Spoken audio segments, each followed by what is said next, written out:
And okay, looks like we are live. All right. We will start with.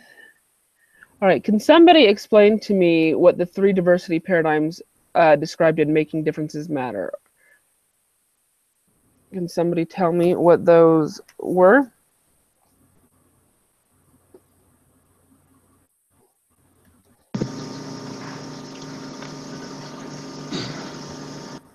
I actually had to read these a couple times to figure out the differences. But I think I have a pretty good grasp on them now. The first, they have discrimination and fairness, which was basically didn't really recognize any differences, tried to ignore all the differences and said, hey, we're all the same, and just ignored differences and tried to pretend that everybody was the same inside or had the same history and background and experiences and qualities. The second one was access and legitimacy, which is differentiation. And this is all in the PowerPoint. If you downloaded the PowerPoint from the reading material from Making Differences Matter, this really summed up what the Harvard Business Review paper, I mean, I had to read through there a couple times to get the quiz. I wished I'd opened the PowerPoint before the quiz, but whatever. So the second one told the story of the European managers or the company that wanted to expand into Europe, and they did have the foresight to hire people from Europe that knew the culture and the unique challenges, the problems that came along with that, so that they would be successful there, because they knew that people from America may not thrive and grow and prosper in Asia or Europe or wherever it may be. And so they hired people who were familiar with that and also familiar with the company. So that was the differentiation, the access and legitimacy one. The problem with that one was that they never really on that one they don't go the third step, which is to figure out what the differences are so that they can learn from those differences. And when I was reading that, I was really thinking about the MTC. This is kind of a side note, but I was thinking about the MTC because we serve missions all over the world, and people from Europe come here. Sometimes we go to Europe or Asia or all these other places. And there's strengths and weaknesses in doing that. But one thing that we try to do in the MTC and as a church is to, learn the customs and the traditions and the things that make that area tick, so that our missionaries can be more effective in the way that they communicate with the people that they meet. Because those basic communications can open the door so that they can feel the Spirit. I really thought about that one when I was reading this, and kind of a personal experience on that is just that my wife speaks German and teaches German, and so every year we have a chance to go to Germany and take students in the summertime. And learning Germany is beautiful and it's awesome, but there are some unique differences that students need to know when they go to Germany. One thing is you got to be on time to everything. And that's not really a cultural thing, especially here in the Intermountain West, and especially with the LDL culture. Being exactly on time isn't a strength, but it needs to be when you go there and you have meetings, class and school and other things that they do. Anyways, sorry, I'm rambling. Do you want me to cover the third one? Let's give somebody else a moment to speak. Does somebody else want to share that, or?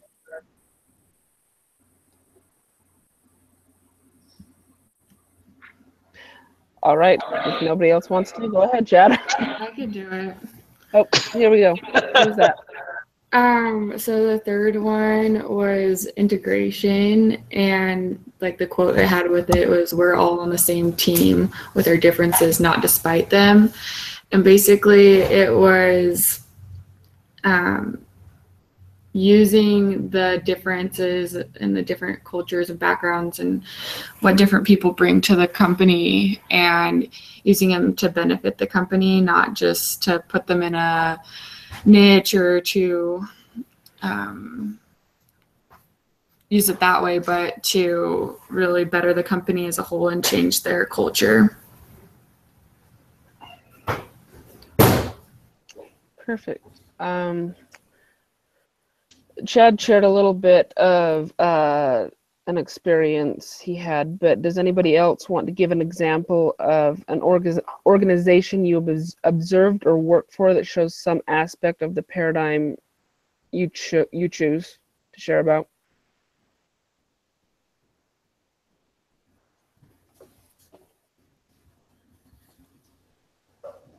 Anybody?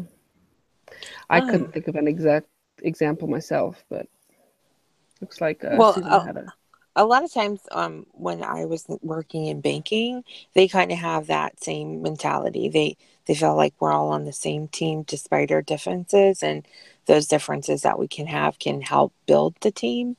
And so I think a lot of times in like finance and stuff like that, they tend to try to use people's strength to help, um, kind of benefit the company as a whole instead of just, dismissing it as, oh, you're a little different. They're like, okay, well, how can we make our team better because of the qualities that you're bringing? Yeah. Can anybody think of a traditional or assimilation example? Well, I was going to say, I think I have one that kind of spreads across all three, and that is working with the young women in my ward. When we first came in, the girls assumed that we saw them as robots, that we were treating them all the same. They're just a girl in the class, and we had to get over that hump of. It was more of a matter, we weren't doing it, but their perspective was that we viewed them all the same. Then as we got to know them a little bit, we saw them a little bit as differences, but we were still making a lot of assumptions about who they were and kind of putting them in those niches. And then what we're trying to move towards is embracing the differences and really using all the different strengths and weaknesses that each girl has to build a stronger bond and a stronger group altogether. That's great. It's a good thing to do. Anybody else have an example of one of them?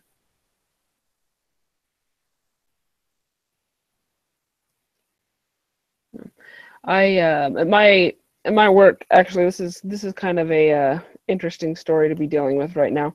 My work, I work at an Indian restaurant, and we have an extremely diverse crew that works for us. I mean, we've got like 12 people working for us, and I think there's like 8 different nationalities. So it makes it pretty interesting to work together, and we get to learn quite a bit about each other's cultures.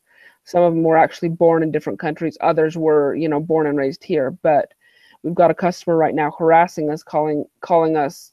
We're discriminating against him, which is actually a race we don't employ, but it's he's making up all sorts of lies about what we did to him and what we're doing to other people, and it's to him we're being racially discriminatory towards him, but because we're one of the most racially diverse companies in probably the whole state, other than as a ratio, because I mean other companies are going to have more diversity than us, but we try to employ as many, and we kind of look at it as we want to employ a lot of other different races because they do bring strengths to our culture. And I was telling my husband today, I says, I'd honestly rather hire somebody from a different culture because most white people are kind of lazy, so I'd rather hire somebody else that's a harder worker. And I think they have to work harder because they are discriminated against, okay, on the quite a bit. Anyway, Just a random story. I actually have a comment on that. And one of the readings that we had to do, not for the discussion itself, but for the, what is it called? Let me see, employee vinaigrettes, part one.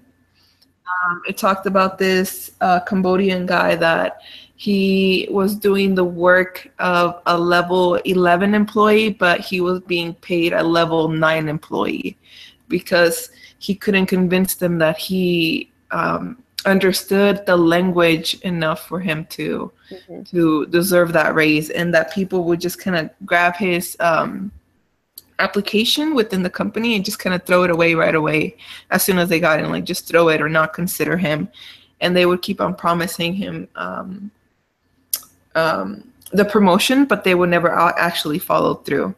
So it just made me think of that like sometimes minorities have to work harder to prove that they can do the same. I don't want to say quality, but like the language barrier, I feel like it's a big one. Yeah, that's for sure. Let's see. Let's move on to the next little topic here. Melody Hobson says color blindness is dangerous. Do you agree? Is she making a point similar to the one made by the authors of making differences matter? Does anybody have? I think that the color blindness thing kind of went under the assimilation paradigm, just like we're all the same. And yeah, I think there's danger in doing that. I mean, they had all the negative effects of assimilation, that you're not changing your culture. A lot of the workers are not happy. They don't feel like their voices are heard. Like the example, I don't remember if it was in the vignettes or I think it was about the woman who felt that she was like different at church than she was at the workplace. So yeah, I definitely think that there's danger in being colorblind. Thank you. Anybody else have an opinion on that? I agree with her. There's oh gosh, what I was just thinking, kind of. Dang it. I'm sorry. I can't even speak anymore. Sorry. That's it's okay. I'll speak up while you gather your thoughts again. I actually really loved this. It's something that I've been thinking a lot about lately, and the fact that color blindness ignores all the issues that we want to pretend don't exist, and whereas being color brave opens up discussion and willingness to accept the fact that other people are having experiences that are different than yours and maybe harder in many ways. It doesn't make it right or wrong. It just opens up the conversation in a way that we can't solve things unless we discuss them, and we are open to, like I said, acknowledging that other people have different experiences. So I really liked it.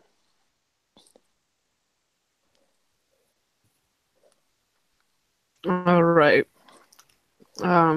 Did you remember what you were trying to say? One more. I did. When she spoke, I was like, oh yeah, there it goes. I was saying like it is the idea of color blindness is a great idea. I think like whoever thought it up was probably like, man, this is the best thing. It's gonna be great for the workplace and it's gonna be amazing. But it kind of, I think a great part of people is their culture, and if you try and take away that, then it like, I don't know, it doesn't. I don't want to say motivate you, but it kind of robs you of your identity a little. So you're not able to give like your 100% of who you are in the workplace, which sometimes, you know, we don't want to overshare and stuff in our workplace, but it's also good for not only the people that we work for, our customers and or employees or bosses, but it's just important for the, like, I feel, at least for me, it's important for them to know kind of who I am and what makes me who I am. And a great part of that is my culture. So I feel like it would be like robbing me of that if I'm not able to at least share part of it. So color blindness in itself, I don't think it's a good idea, or I just don't like it in my personal opinion. So yeah. Thank you for sharing that. I think the article, if I'm remembering right, I think the article actually talks about that, about, you know, kind of robbing you of who you are. Does anybody else remember that? I don't remember where I read it. Let's see. Anybody else want to share, or shall we move on?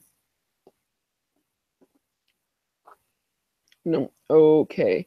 The next topic we're going to talk about is kind of answered. I think Sarah kind of answered it. You know, that does everybody agree that color blindness is the same thing as assimilation?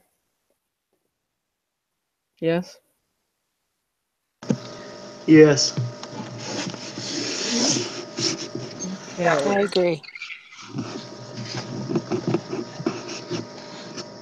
All right. And moving on.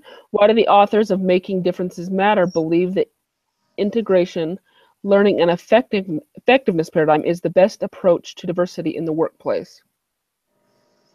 And do you agree? Why or why not?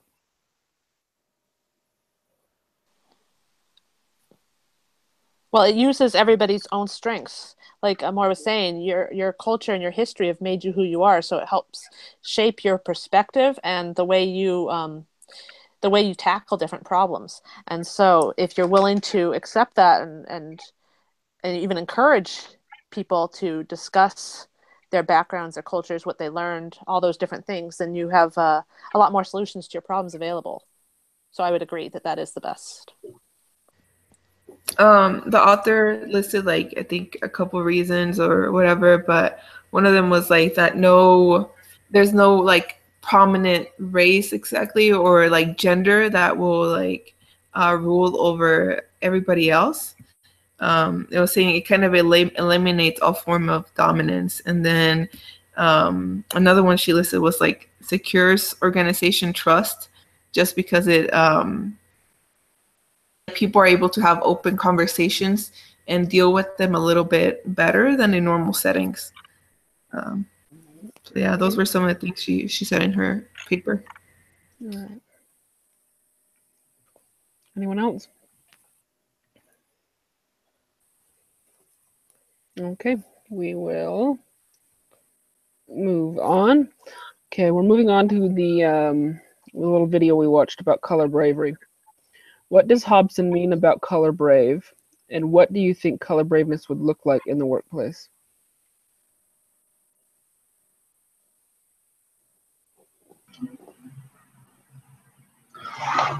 Well, I think it kind of goes back to what we were just talking about, diversity in the workplace, or just like it doesn't matter what race you are or what ethnicity you are.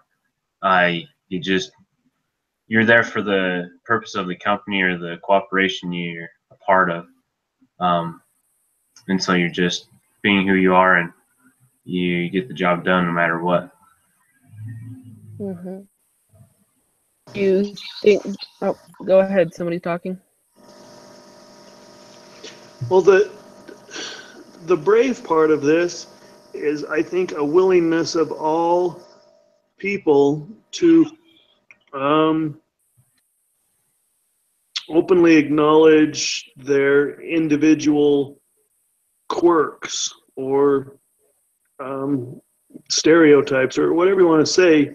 We all have to, being color brave means recognizing those differences in culture, or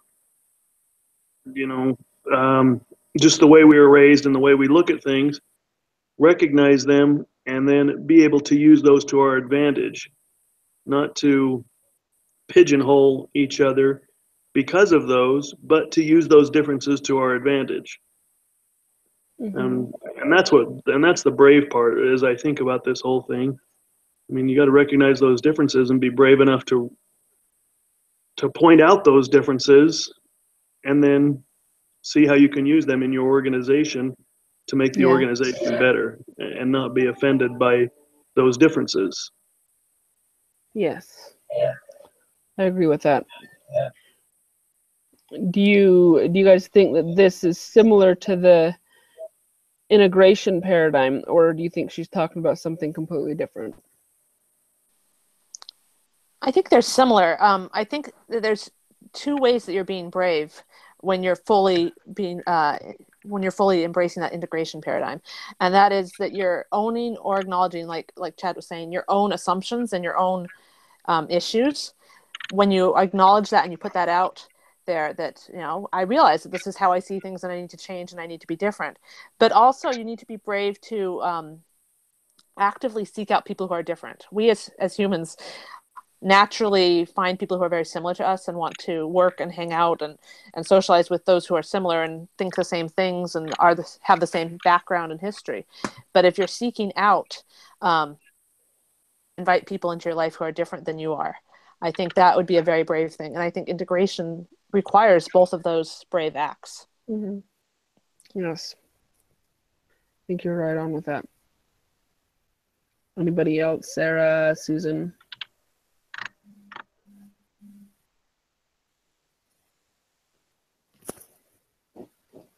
No. Okay. No, I agree with what everyone's saying.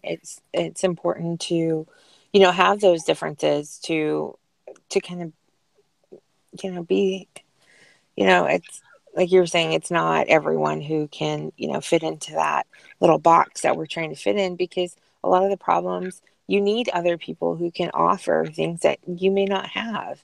And if you're just, picking people who have the same interests and you're not going to necessarily, they may not know the answer to that either.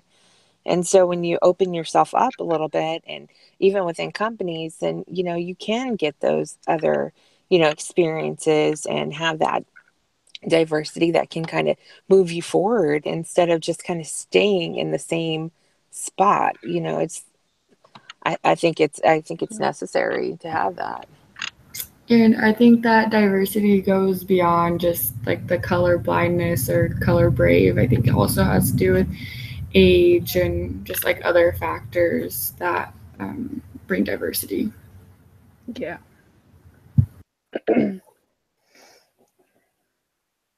All right. The authors of Making Differences Matter explain that some managers are more comfortable addressing problems with outright discrimination than more subtle diversity problems.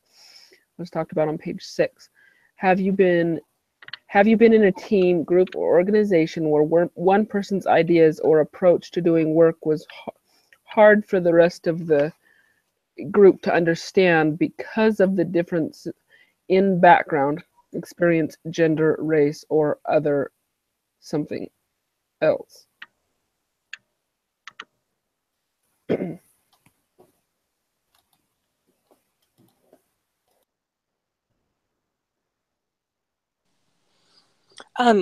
Not me personally, but I know, like, a lot of times my husband, because he's African American, he does have that those barriers kind of put up, because a lot of times, they kind of just are dismissive, and if it doesn't, if they're used to doing it one way and he says, hey, I've done it a different way before, a lot of times he'll get just kind of dismissed because they're like, oh, well, that's not how we do it. Or, his points aren't really validated because they think he doesn't know what he's talking about, but he's had, proven track record of success doing it a certain way.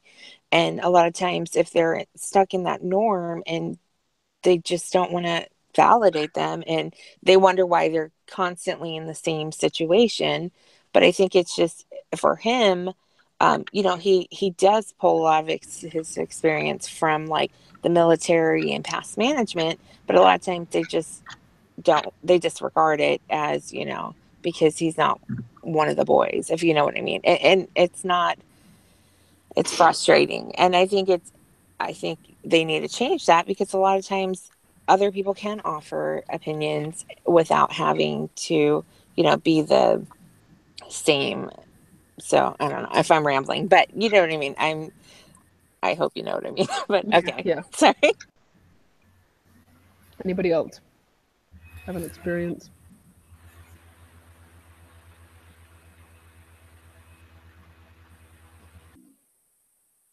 No. Chad, we haven't heard from you in a while. Do you have anything you can share? No, because my well, where on here?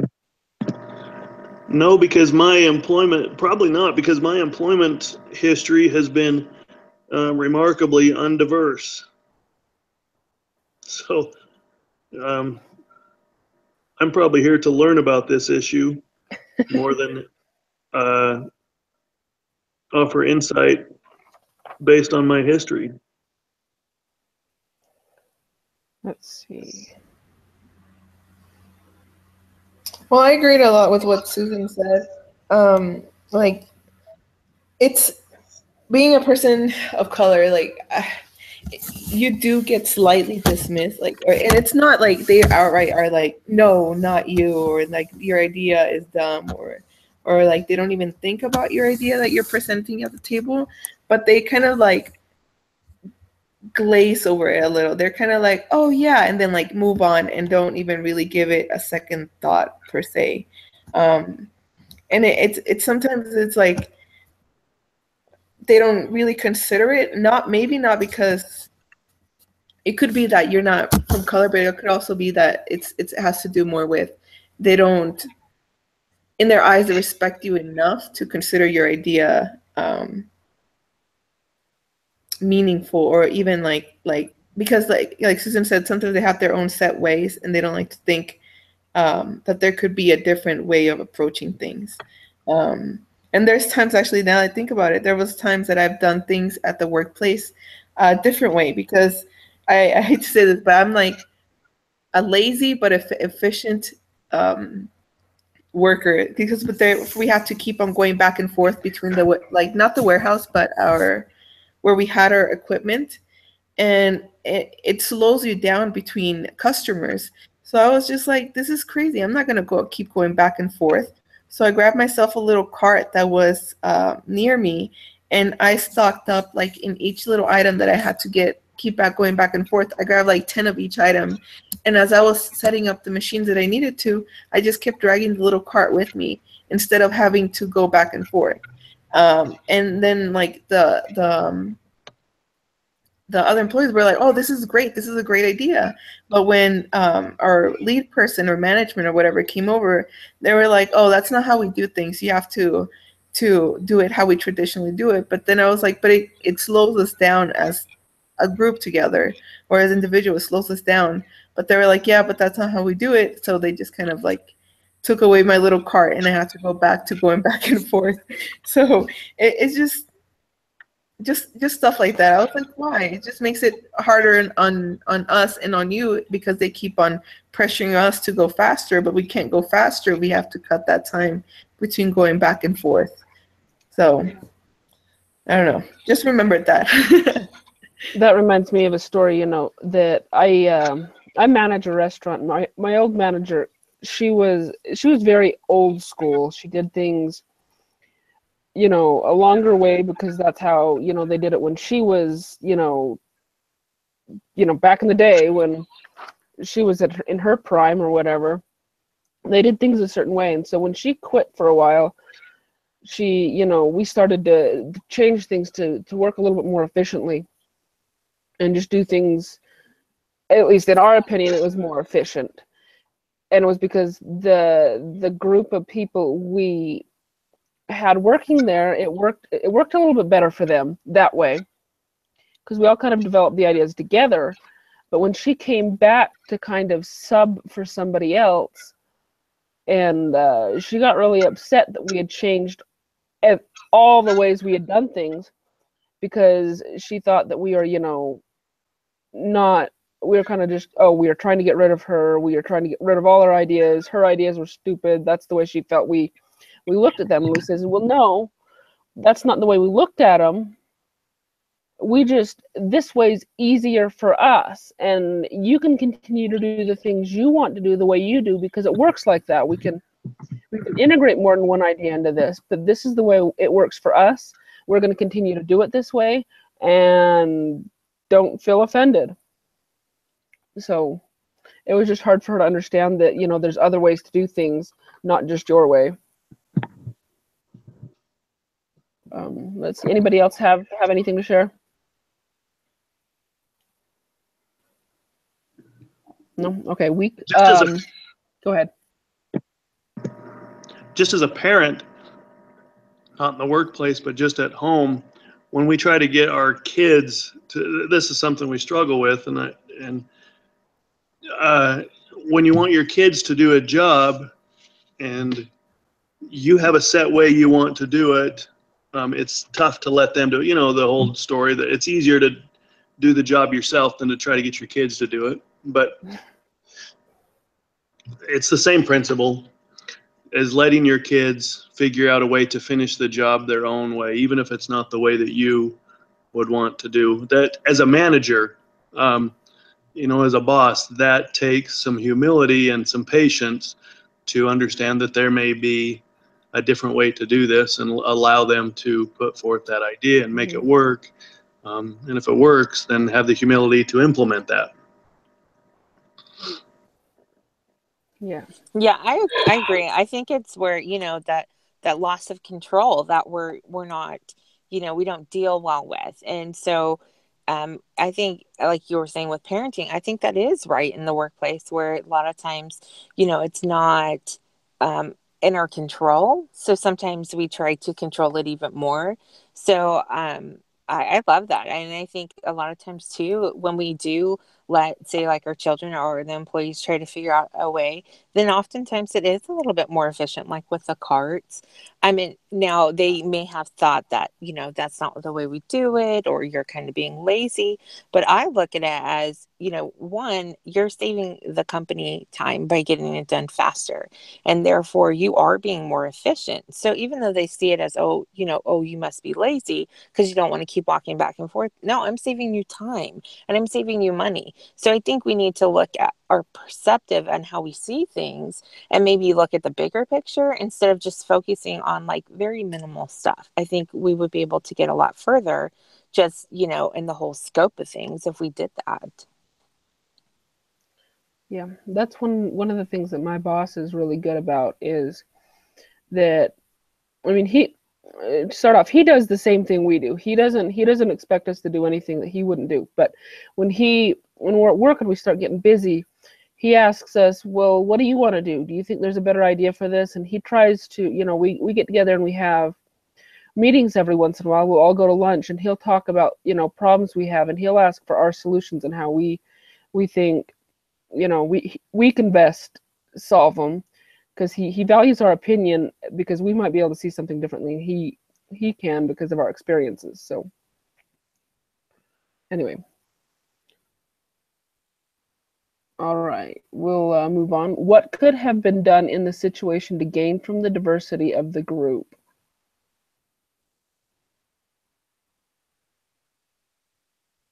I don't know what this is asking.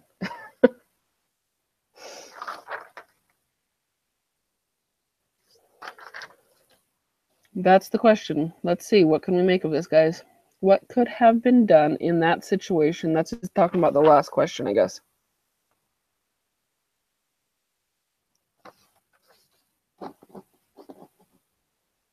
Any thoughts, Well, I guys? think, oh, Go I think ahead.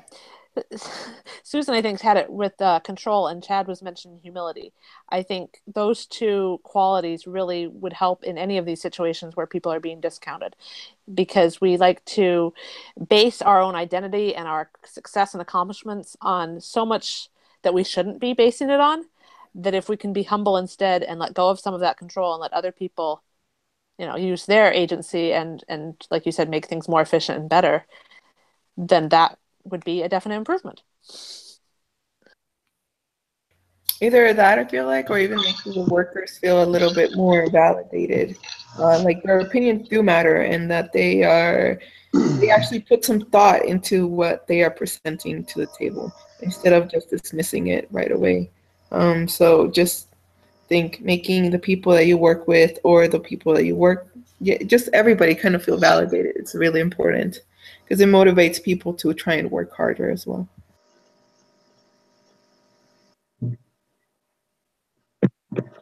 So for my HR representative I met with a good friend who owns a company that, and he handles it. It's him and a partner, and he handles the side of the sales and the personnel. He does a lot of hiring. So anyways, we had this discussion about, and the reason I harken back to this is because all these things we're talking about, and especially this one, need to be based in hiring choices, wise hiring choices. His remark throughout this whole thing is one thing he had to learn was it's a lot easier to hire people who are better than you, and be humble enough to hire people who are better than you, and then pay them a bunch of money to get the job done right, rather than to try to save labor costs by hiring less qualified people for cheap and then having to manage them. So, so instead of hiring, the principle is you can hire a bunch of people for cheap, but then we all have worked with people who are on the lower end of the employment spectrum, and they can be unreliable, not come to work, problems, drama. I mean, all those types of things that they allow to enter into their work experience, and they affect everybody around them. And there's a big difference when you hire someone who is quality and pay them what they're worth. They can kind of go to work, you incentivize them, and they can be productive on their own. Well, in that same regard, if you've hired quality people, then you can be comfortable being humble enough that their ideas are going to be worthwhile. And so having people that can contribute these different ideas stems from hiring quality people and trusting them.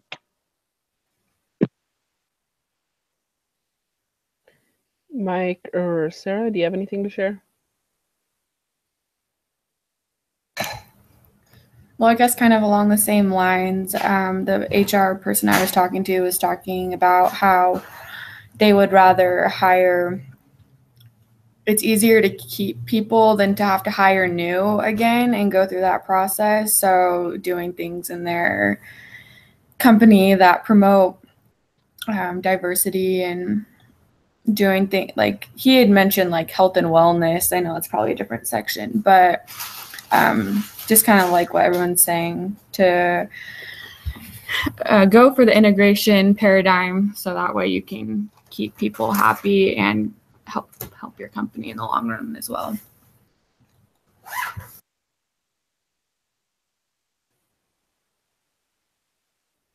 Let's see. All right, Mike, did you have anything, or do we still have you here?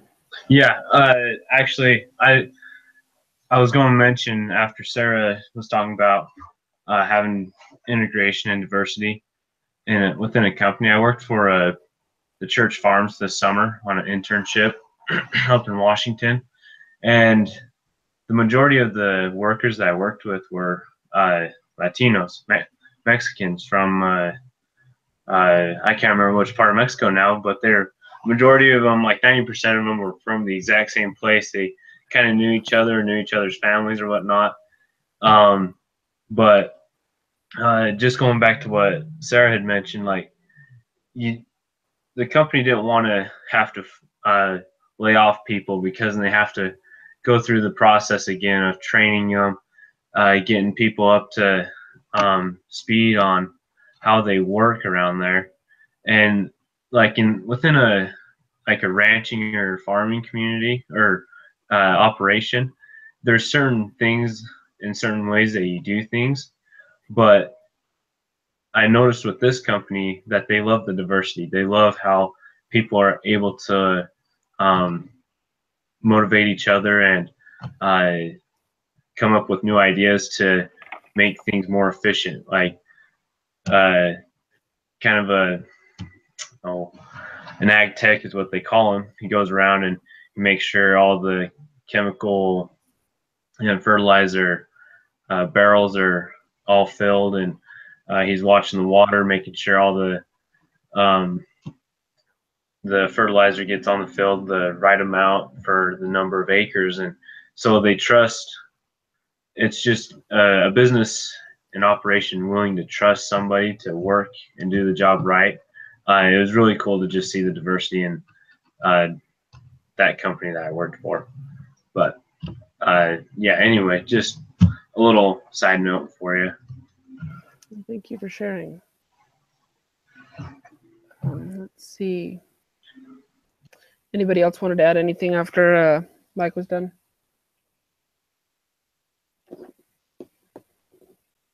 No. Okay. Many companies still do have problems with outright discrimination. Have you ever worked for or observed a company where there are outright discrimination problems? What was that experience like? Actually, I worked for a company, and I quit this company about a year and a half ago, and everybody but two people in this company were male, and it was a hard company to work for because quite a few of the guys, well, they were quite rude to the two women, me and the one other person that worked there, and they discriminate towards us quite a bit. They thought that we didn't know as much as them, and that we were stupid because we were women, and all we were good for was sitting at a computer and answering phones, than, actually being able to provide a input into the company. And I actually kind of broke through that. It was a car company, and some of you know that I like cars, and we all had our little car projects at home, and we were always talking about them. But I was the only one that actually ever finished a car project. I had built a car, and the rest of the guys finally saw that I was a little bit more capable of doing things than, unfortunately, the other woman was still, quite discriminated against. But they finally saw me as a human because I was able to finish a project before they were. So it was kind of sad. When we quit, when both of us women quit, they replaced us with men to do our job. And sadly enough, they replaced us each with just so they replaced 2 people with 4 people because they apparently couldn't keep up with our pace. Anybody else have a story to share? I've been watching Family Matters, which is funny how that relates to what I'm about to say. But in the first episode or second episode, the main lead, this Black woman, is trying to, they fired her from her employment because they no longer had a use for her position within the company. And now she decided to apply for a job. And when she went in, the guy, because it was within the company, but a different position. The guy was like, "Oh, I love you, but I don't think you can do this. Like, it's not, you have no management experience, and there's all these things that you can't do, and et cetera, et cetera." And she was like, at first she kind of took it, and as she was walking out, she decided to come back and be like, "You know what? You're right. I am a woman and I have no managing experience, but I manage my household. I keep the budget. I do all this stuff." And like, she's like, "I have years of experience doing like this, except as a mother, you're not like really considered. It's not really considered a job, and the experience that you gain from it, I guess you could say." And she was just saying how the long hours and the no sick days as a mother, and et cetera, et cetera. So I feel like there's times that we do get underestimated as women a lot, because, I mean, the norm in the bad day was to just kind of, stay at home with the kids. So I understand why it's hard for a lot of people to see past that. But I mean, times are changing, and I think women, we make a great addition to any workplace just because of how we can multitask and do things and think outside the box a little bit more. Yes, I completely agree. I think another interesting thing is just like with the age. Like if you're older, a lot of times you kind of get looked down upon, especially like, for example, like my husband, he has been out of work, and a lot of times, companies want these managers who have tons of experience, all this schooling, but they also want them to be under 30. So I think, sometimes they need to look at like the past experience and, kind of take that kind of as like, validates them a little bit, because a lot of times, companies are like, they think about that. Okay, hey, I want to hire somebody, but I want to hire them for like 30 years. So if you hire someone who's older, that's obviously not going to be the case, because they're not going to work for you for 30 years. So I think they just kind of initially dismiss them in the beginning and then not even look at them, because they're, trying to get something that looks good on paper, not necessarily what would be good for the company. Right. Sometimes, sometimes that older person might have a lot more experience and they're extremely qualified for the job, but because, oh, they're only going to be with us for another.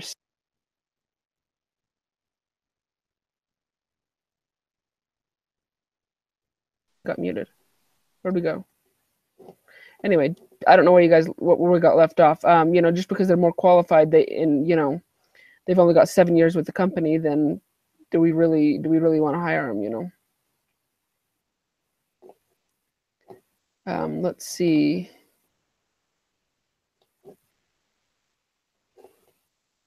Let's move on to anybody else want to add to that, or shall we? No? Okay. What did John Skipper, ESPN president, mean when he answered yes to the question, do we hire the minority or do we hire the person who is most qualified? Do you believe this is the right approach for hiring for diversity? Lucy, we haven't heard from you for a while. Do you have anything about this? I would just say I took his answer there to mean that it's not necessarily two separate people.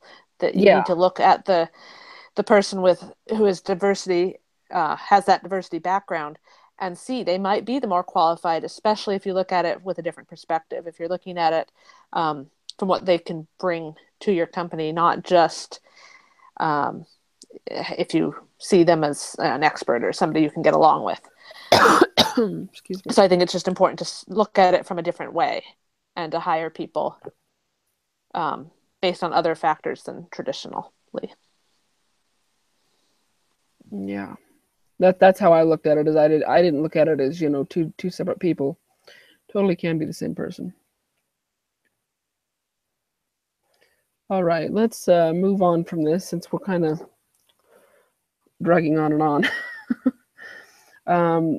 We're going to move on to Elder Ballard's little talk that we read.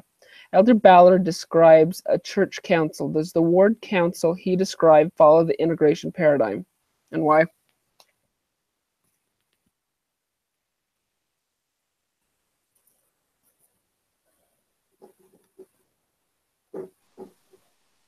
I think an ideal ward council would follow the integration paradigm. I think, unfortunately, a lot of times, either due to habit, tradition, or lack of training, it doesn't reach that level. I've been in a couple different ward councils, and it really depends on the leadership in the ward, like the bishop and their perspective. And you want to move, obviously, as he was saying, you want to move past the just delegation point to a place where you're actually using different people's strengths and weaknesses and where they feel comfortable speaking up and providing solutions. And so I think, that would be the goal. Yeah, exactly. No, I love what you said on that. It was funny. Like an old bishop of mine, he was a super micromanager.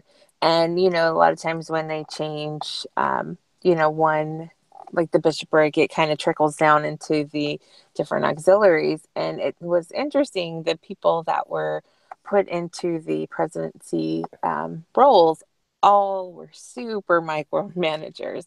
So it kind of fit in line with what, he was thinking, because he wanted people who were kind of like him. And so it was pretty uncomfortable being in that ward, because it was like, okay, well, that makes sense, because, we know who's going to be in there next. And you can almost like look at the ward and pinpoint who was going to get put where.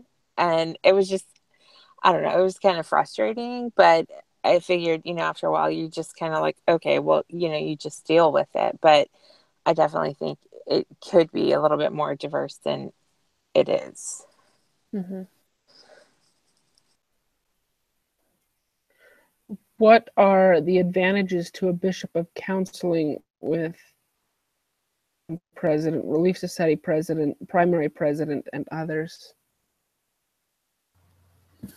And one of the examples it said that once he opened up the conversation for the women, I guess, to participate more, I think it says like the heavens or floodgate of like the something like they just started like the discussion just started flowing like really nicely, and things were being said that were inspired, and helped the problem or whatever it was that they were trying to resolve. So I guess just the different ideas and thoughts that they had to put in, different people, not just the women as well. They were able to achieve their goals for that meeting.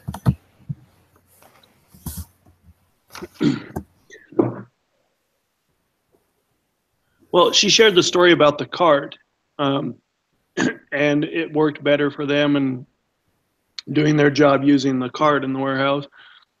Just like that, in our wards, so the bishop can't know everybody's situation. He just can't. And the reason for the council is that he can gain that insight and all the information. I mean, he needs people to let him know what's going on in the ward. There's just no way he can know all of that.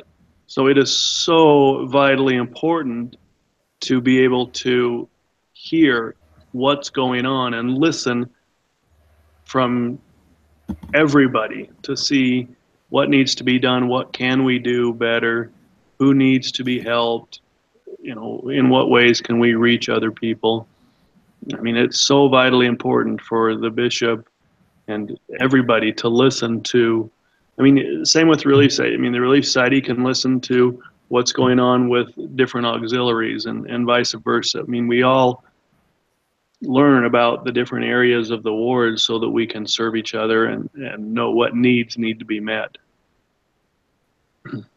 Mm-hmm. How could a bishop use diversity of his councils to help the ward?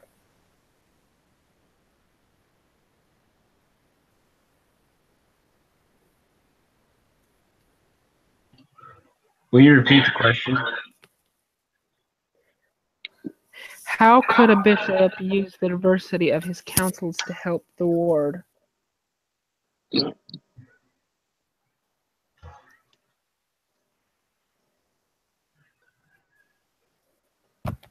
I think that's just kind of what we were talking about, how people would have a different understanding just based on where they're serving in the ward and the people that they interact with. So just like what we were saying, it's important to listen to everyone's perspective and insights about how problems can be solved. Have you seen a bishop or other church leaders do this? Yeah, we're really lucky right now to live in a ward that's awesome. Just so we have auxiliaries and just everybody.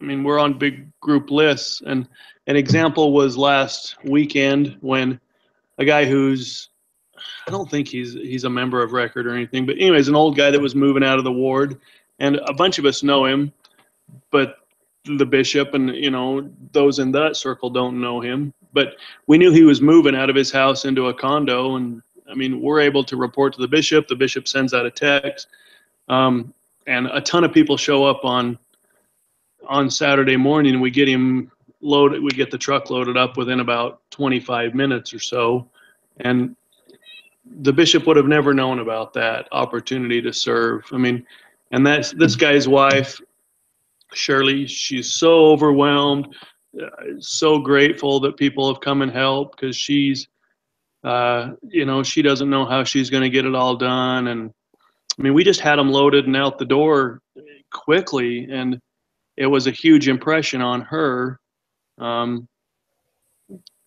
just because the diversity of the ward. I mean, there's the old timers circles, there's the new doctors circles, there's, you know, the soccer mom circles. And when those communicate and send out information of what's going on, then we can all respond and come together and help.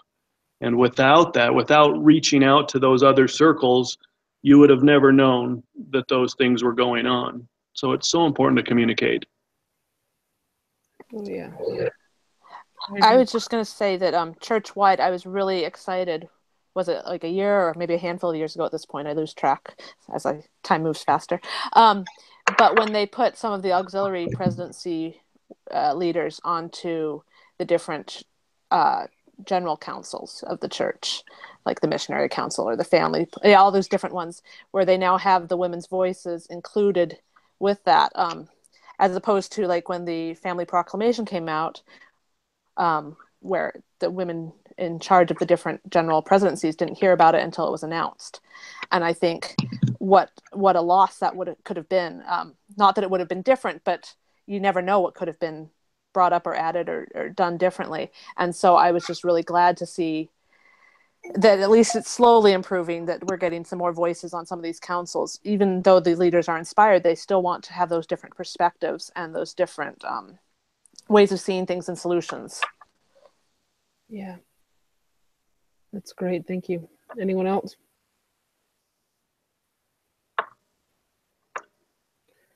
All right. Let's move on. The Making Differences Matter article assumes that there is some value to companies in promoting a diverse workforce. Do you agree? What are the advantages and what are the disadvantages?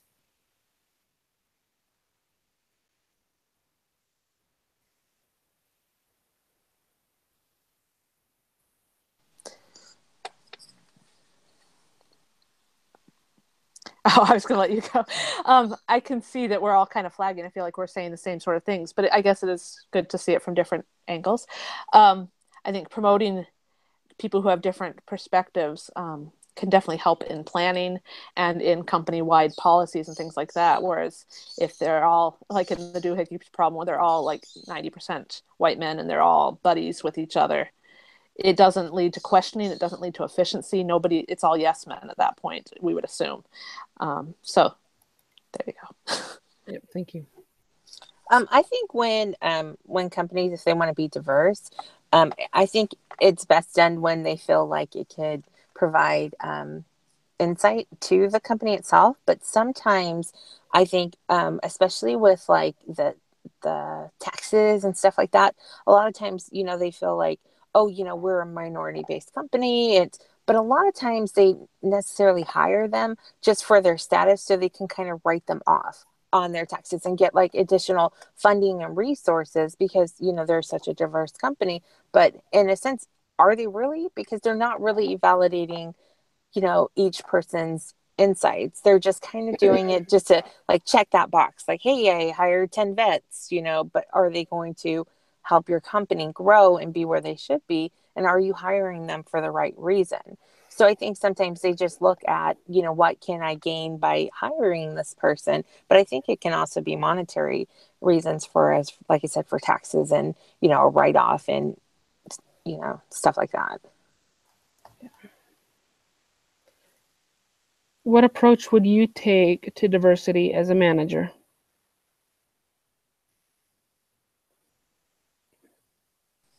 Me personally, I would, I think a diverse team is a good thing to have. I think, having other people who don't have the same idea as you or come from different backgrounds, I think that can make, a better team. If you find that common ground is, the end goal is what you're trying to accomplish, I think having, people with, lots of experience, you can achieve that.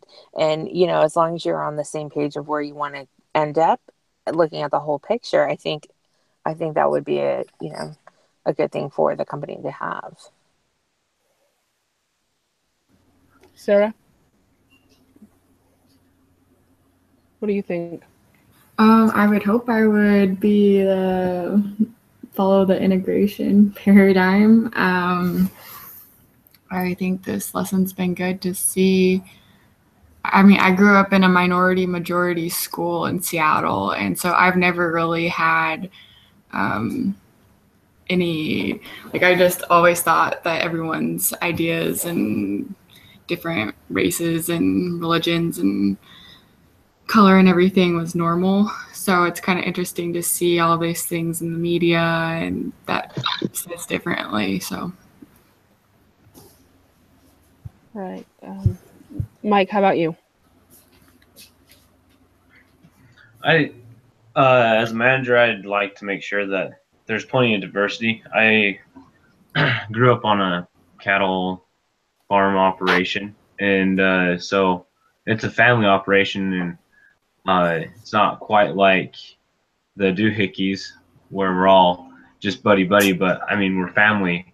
We're just super close. We're really knitted together, but we also have other people working for us, and we include them in uh, everything we do, other than like our family get-togethers. Every once in a while, they're more than invited and stuff, but like having the diversity, I think, is a good thing. It's keeping your mind open to other thoughts and other people's mindset, but at times that shouldn't be the biggest concern.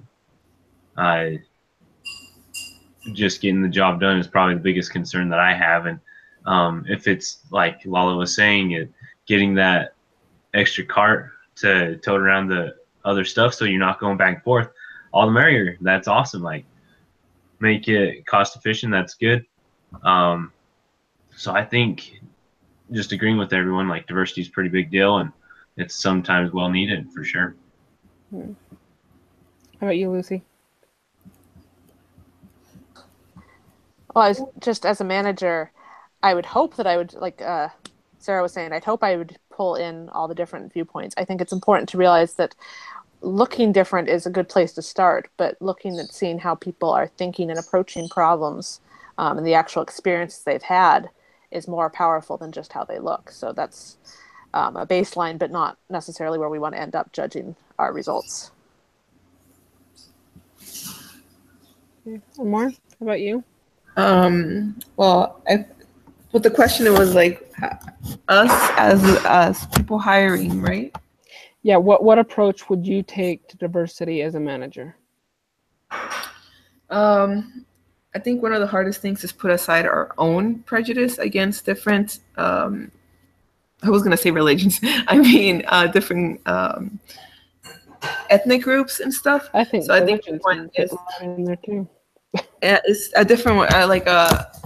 For me, it would be important to try and not let my the stereotypes that I think are true to not be. So I think putting aside those stereotypes would be, I think, a good one for me personally, because I mean we all kind of are victims of stereotype in one way or another, and that's with us meaning to or not meaning to. It just kind of comes naturally. I don't want to say naturally, but sometimes it's our first instinct to be a little bit stereotypical, and then we have to kind of step back a little and be like, no, and then move forward from there. So for me, it would be that, like, not be victim of stereotypes, and then from there on, it just be more open to not only I forgot, one of the questions you asked was, are we going to hire just because of color or diversity, or are we going to hire because they're a good employee? And the guy answered yes. And I think it doesn't matter whether you kind of have to fit both. Like, just because they're a person of color doesn't mean I'm going to hire them right away if they don't fit up to the criteria that requires for the work.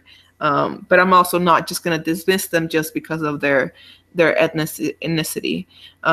So it's about all having a good mixture, basically. But yeah, giving everybody a fair chance, to do the job or whatever. Chad, down to you.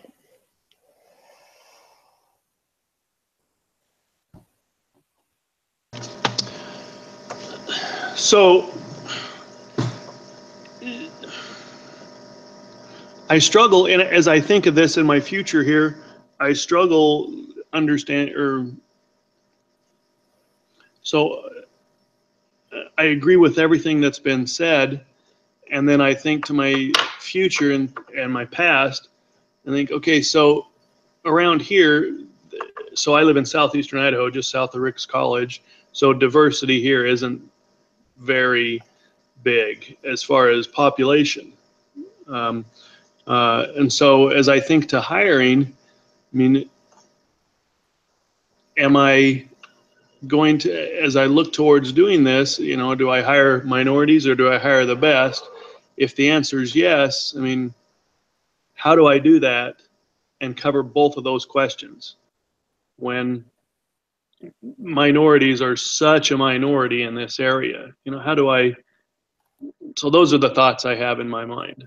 Now, if I was doing, I don't know, those are the thoughts I have in my mind. Just how do I cover both of those questions and answer yes to both of those questions in an area where the minority is so small?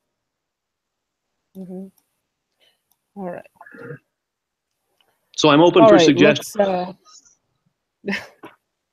Let's help chat out there. Does anybody have any ideas for him?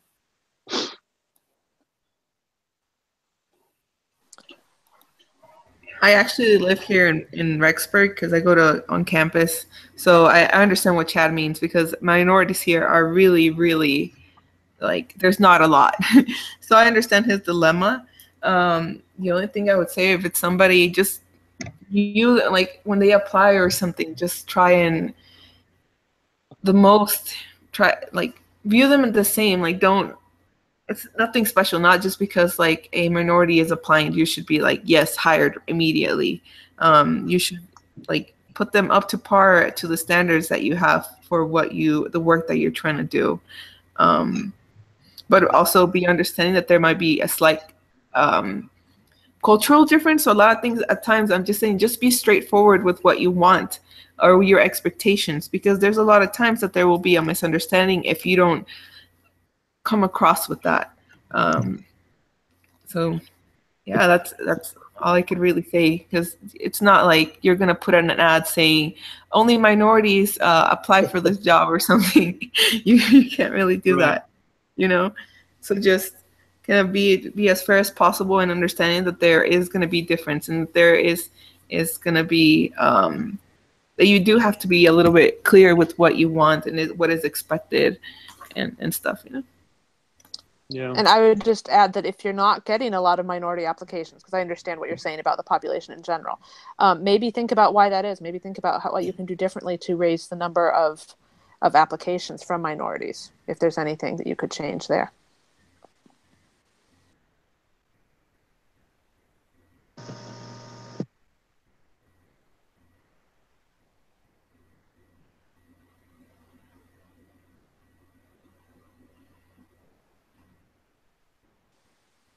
I can't hear you, Haley.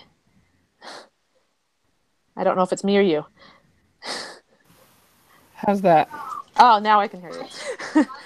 Okay, there we go. I think that's the same issue is, you know, we have here is we don't have a lot of minorities in our area. Is, you know, 95% of our area is, you know, white, and so, you know, finding as far as ethnicities, you know, trying to get minorities to apply for a job is really tough as well. So I'm kind of open with the same suggestions.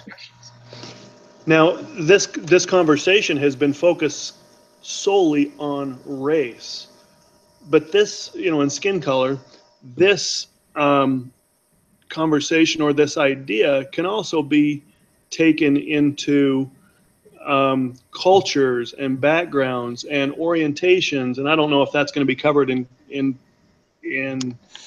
subsequent lessons in the coming weeks. But I mean, not just those that were raised LDS, you know, are conservatives and have the same political views and, you know, have the same backgrounds and have the same interests. This idea can be taken to, you know, hire the most qualified, not just the one that has the interests and likes and hobbies like you do, so that you guys can talk about the same thing. So it doesn't all have to be about skin color. It can be diversity in every aspect. Oh yeah, that definitely, goes as far as, gender, cultural background, economic status, Right.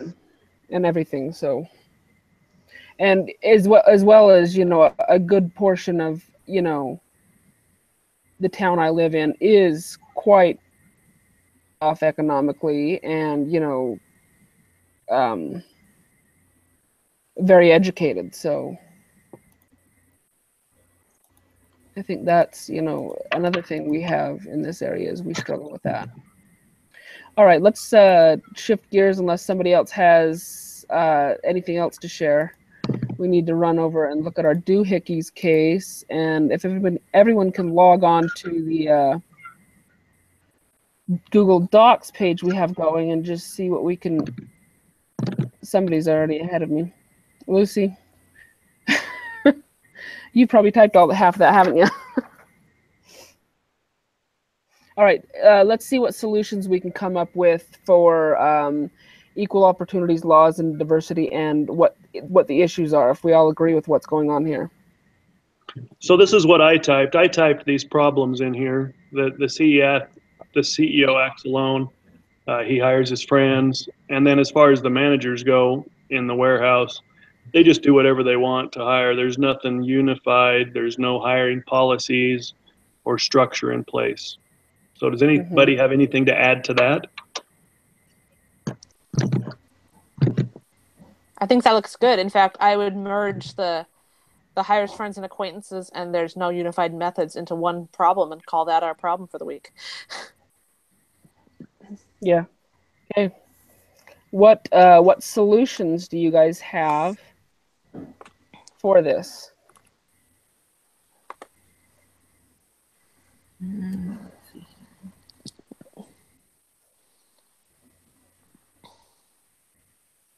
More, were you able to finally get into the Google Doc? I am on it. After so confusing, I think I'm here. Okay. One of the solutions could be to have multiple people involved in the hiring, not just the CEO. Something that I've seen recently a lot is the fact that they have like different rounds of interviews, and they're all done by different persons within the company. So even if they are your friend when they're hired or referred, the final say kind of comes down to what the overall input of those 4 people or 5 people or however many people hired you, instead of it just being heavily on one person and that person being the one that's determines like, yeah, you're hired because you're my friend type of thing. Lucy, do you mind being our scribe for that? Sure. Somebody's typing right now, but That's me. okay. You're anonymous dinosaur, Chad.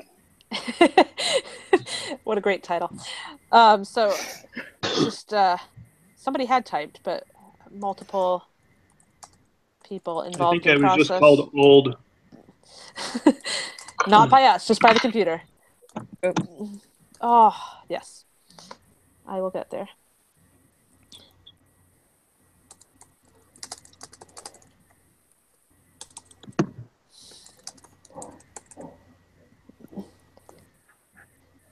Okay.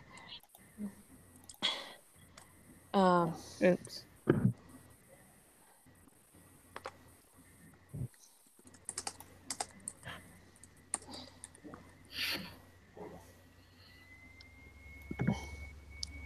Does that work?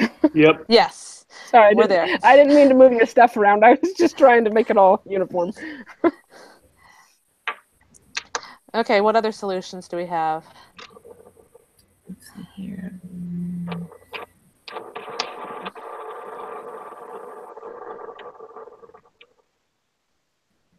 Let's see. Multiple people involved. Codify the hiring process. We have a lot of the same thing at my work, is we do hire, friends and acquaintances, mostly because we run into, the problems of, oh crap, we need to hire somebody. Does somebody know somebody? We do take in applications, and it's because we don't normally advertise that we work, because we've always got somebody bringing in an application saying, I want to work here. I want to work here.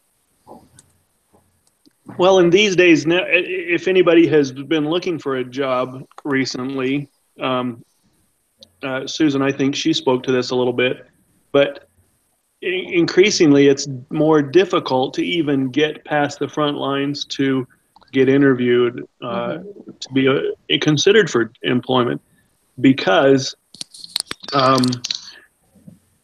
just resource-wise, it's easier on company resources rather than to seek out and go through some of these. Then it's easier to hire people through networking, for good or for bad. It just is. And so you have to find a balance. I mean, we have to, especially in this doohickeys problem, how can we keep the simplified hiring process and not get too expensive and costly in time hog, while not being too chummy? Does that make sense? How do you balance those? Well, I think that was a good idea of, even when you have friends and acquaintances being referred, put them through the same process as everyone else. Correct. Yeah. So the codifying hiring policies would do that. Mm-hmm. No, I love what Chad had said. My husband had got the job he had last before he had got with a company because his friend referred him as, he basically got hired on because he was a known entity. And they figured that was easier because someone could kind of validate for them, and they weren't taking a risky decision by hiring on someone who they didn't know or someone didn't know about them. But I think, you run into the same thing is, you're not necessarily going to get all the same skill sets if you're just, just hiring off of, oh, hey, I know this guy. So I think you need to be, have a little bit more, diversity in that as well. But yeah, he did get a job just being solely because he knew the person. Yeah, and statistically, nationwide, almost half of jobs that are filled aren't even posted to public applicants. You're right, yeah. I don't think we have hired, because I'm in charge of part of the hiring, or at least used to be. And at my job, I did some of the interviewing and helped weed out the crap, and I don't think hardly any of our jobs have been filled by advertising a job. Every single one of them has been filled by word of mouth, or by, them dropping off an application. Yeah. And we do. I assume we're gonna. Oh yeah. I was just thinking some of these might go under number 6, recruiting and hiring. So maybe something we could talk about is like training the CEO and the other managers to be more open to diversity, to open their cultures and policies to fit more people. Yeah. Would you add that to maybe number 3 then, or change number 3 towards that? No, I'm just trying to think of other ideas that would go along. Yeah, so keep 3, but I was just trying to go off of 3 to create ideas. Yeah. Well, I can add another one, and then whoever's writing it up can.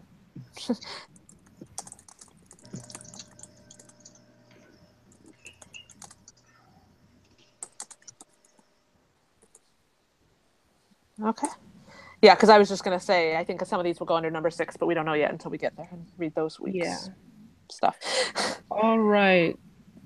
Anybody else have anything else to add to that, or shall we dismiss and move on with our day? This has been kind of a long meeting. This is always going to be an hour and a half. I'm going to have to plan differently. Yeah, I know. I've got meetings to go to all day, so. Yeah, I got to go to Rexburg and take a test, but I'm a little disappointed that we haven't talked about cars. There you go. Well, Chad, you're leading the discussion next week, so you can plan that in. Hey, that's a Oh, nice perfect. car Talk chat. about I like it. cars. Hold I just on. wanted to Let's, share because I know you're really into cars, so I wanted to share my old car. that's awesome. I don't know how many of you have seen mine. Let's see if I can find a picture without. Oh, I know where one is. I just uploaded it not that long ago. Maybe. Anyways, so you're into cars. Can you identify it?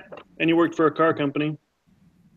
And it just disappeared. So I don't know my cars real well.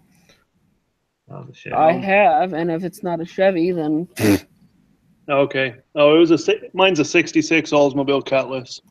It's all original. I was gonna It's say 60,000 from what I miles. saw, it looked like a Cutlass because I almost bought one of those Yep. last year. It was a 72 Cutlass. Unfortunately, it wasn't a 442. And I'm gonna stop our broadcast because we don't, unless anybody else has anything to add, because we don't need to talk about this on our thing. Okay.